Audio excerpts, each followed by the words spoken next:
I do believe that this madness has always been heading straight for us. With all of these reckonings all at once, I figured having an apocalypse food forest would come in handy. A resilient and self-sustaining field built for adaptation and experimentation, built to share, a place where we could literally separate the wheat from the chaff. So for the last 7 years, we've been filling our farm with a diverse array of fruits, vegetables, trees and shrubs, flowers and vines, adapting our plants and seeds to the intensity of the high desert.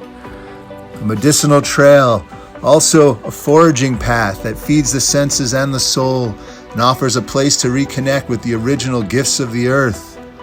Plants in all their glory, because early agriculture at its heart was a community affair.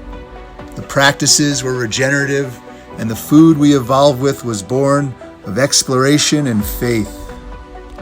Here at the Verde Valley School, our explorations have led us in search of a true agricultural ecosystem, a multi-layer and mutually beneficial coexistence between people, plants, and critters, where plants lead the way, returning to their feral roots, and the farmer is just a caretaker of flavor and spirit, a comrade to butterflies and bees, and a translator of a primitive wisdom, the original wisdom that brings us together to remember, to tell stories, and revel in the simple and mysterious wonder of the good old here and now.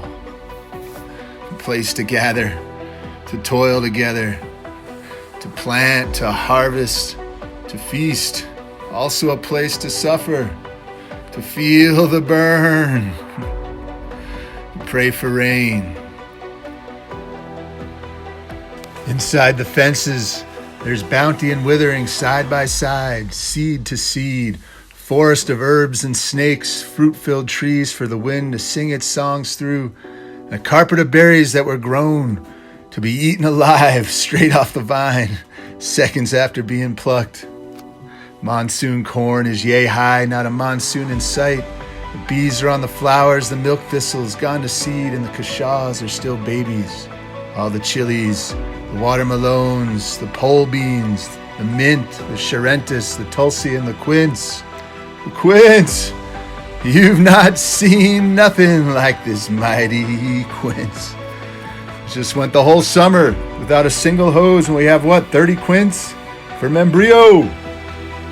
It's like all these tomatoes, all the stories written into their seeds and the journey of their names, Oaxacan pink pleated, peace vine, Punta Banda, the Roma Olorode, chocolate pear, Barry's crazy cherry, fox, the golden grape, the Mallorcan, Mallorcan winter tomato, blandest, mealiest tomato I've ever come across.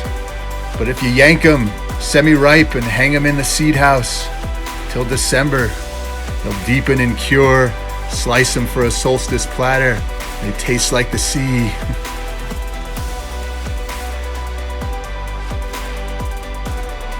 I sit on Charlie's bench every day, braid a little sweetgrass and try and figure out what the next moves to make.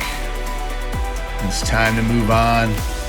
I walk past the herb jungle, past a watermelon resting on a rock, beneath an echinacea going to seed, a jujube, past an arugula and a datura, into the Oaxacan green corn, because we will nixtamalize it in February with bean ash and rain. Make some tamales and stew. We got the green chili over here, the tomatillos, Thunderfoot's purple tomatillos. We'll make a salsa verde and freeze it for the first night it snows. What do you say? What do you say when the amaranth is bowing to the lemon cukes, who grew a trellis shade, and the basil, the ground cherries, the kale, and the chard, because you can stand beneath the 17-faced sunflower and her bees, and brush aside the vine leaves. You want to see what a Tahitian squash looks like before it turns orange, before it joins that stew. And that is why Boyan's gate is the gate that swings both ways. Because here at VVS, we have at our backs the 73-year legacy of students from all over the earth who have come here for education, for adventure, to find their larger family and to carry that with them out into the world, to be good humans, to give more than they take. Between Boyan's Gate and the road to everyone is the dream. We have this 75-acre pasture of paradise. It's only going to take, 17 years? Turn it into the ethnobotanical heart of the American Southwest.